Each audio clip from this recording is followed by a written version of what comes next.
Hey everyone, and welcome. Today we're jumping into a really cool story about transformation. It's about a factory that was basically tied up in a knot of its own making, and the brilliant, simple ideas they used to untangle it all. So let's get right into it. So, let me start with a question for you. Imagine you're running a factory. The orders are pouring in, your machines are top-notch, but everything's late. The factory floor is just pure chaos, and you're bleeding money. So, what do? Where do you even begin? Well, that's the exact problem we're going to unpack today. All right, so our story kicks off inside a foundry. This is one of those classic heavy-duty industries. We're talking a place where raw metal gets melted down and is literally reborn into parts that our entire world runs on. You know, engine blocks, pump components, gears, all the stuff that makes modern life possible. I mean, it's basically industrial alchemy, right? Turning scrap and raw metal into these incredibly durable, useful things. Plus, these places are a huge part of the global recycling chain. But for all that incredible power, the foundry in our story, well, it was in some serious trouble. Here was the big issue, the heart of the problem. They just couldn't keep up. They couldn't deliver on their promises. And it wasn't for a lack of trying. It's just that customer demand was here and their output was way over there. Why?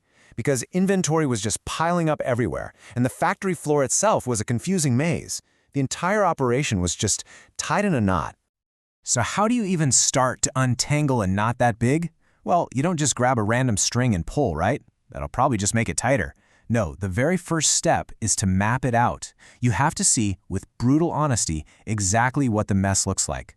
So, the team decided to trace the entire journey of a single product, from the very beginning to the very end. And what they found was kind of shocking. It turned out the work itself wasn't the slow part. The real killer, the thing that was causing all the delays, was the waiting. The amount of time a part was actually being worked on, we call that processing time. It was just a tiny fraction of the total time it spent in the factory, the lead time. Most of its life was spent just sitting in a pile, waiting for somebody to do something with it. And when I say tiny fraction, I mean it. Check this out. For a standard product, the actual work took maybe 281 minutes. That's less than 5 hours. But its total time in the factory? Days, sometimes even weeks. For pretty much every product, over 90% of its time was spent doing absolutely nothing, just waiting. But to really get why everything was waiting around, you have to visualize the journey. You have to literally follow a single part as it snakes its way from one station to the next. And what they uncovered? Well, it was a map of pure chaos. They drew out this path using something called a spaghetti diagram, and you can see why it's called that. It looks like a plate of spaghetti. It traces every single movement, and it just reveals this tangled web of crisscrossing paths and backtracking. Instead of a smooth, logical flow, parts were zipping all over the place, getting stuck in traffic jams. This picture right here, this was the source of all those delays.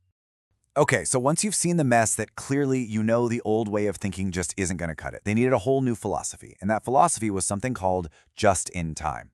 It's this really powerful idea that promised to bring some serious order to all of that chaos. So what exactly is just-in-time, or JIT? The best way to think about it is like a great pizza place.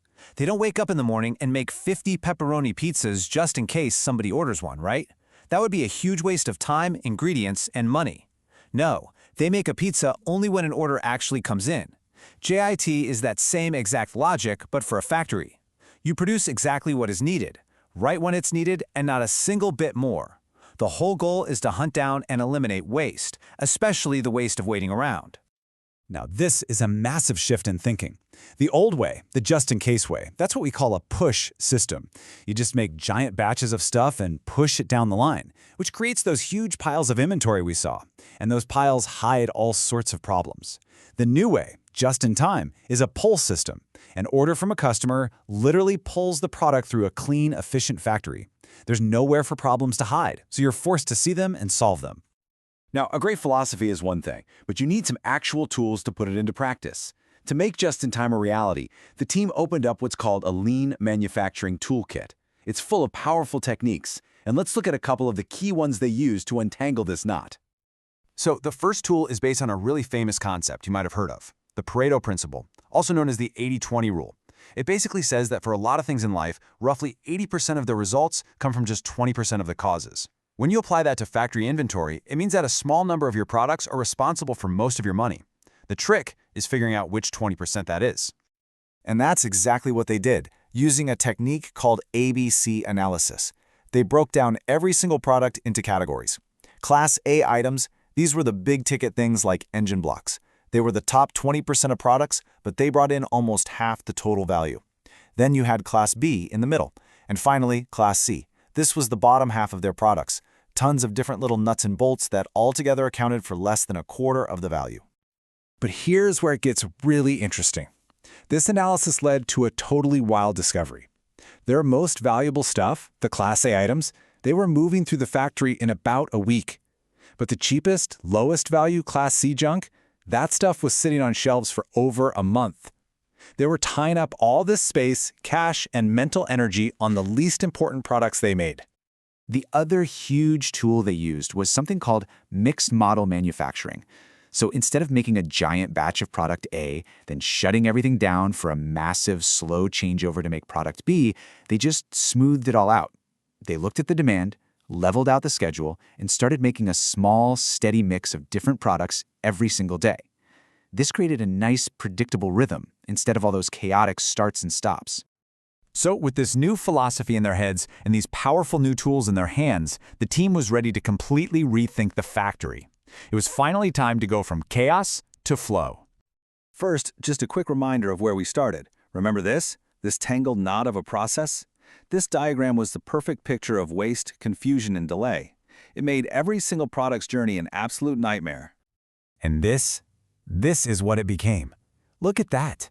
By physically moving the machines into a logical, flowing sequence, they created a clear, simple path. All that wasted movement and waiting around was just gone. The path from raw material to finished product became a straight, efficient line. The spaghetti was untangled. So what was the big payoff for all this work? Well, this one number pretty much says it all. 1.4 days. The total time it took for a product to get through the entire factory was slashed from weeks down to just over a day. I mean, that is an absolutely incredible transformation. And the awesome results popped up everywhere. The amount of inventory sitting around between stations was cut down to just a single day's worth. The new layout made it super easy to make different models. And because they weren't holding on to tons of useless inventory, their costs went way down. They didn't just get faster, they made the entire business healthier from the ground up. So here's the thing that really matters. This wasn't some flashy high-tech company. This was a foundry, a classic old-school industry. And just by deciding to see their problems clearly and applying a new way of thinking, they achieved this radical change. And that kind of leaves us with one last thought, doesn't it? What spaghetti diagrams are hiding in our own work, or even in our own lives? What knots are just sitting there waiting for us to untangle them?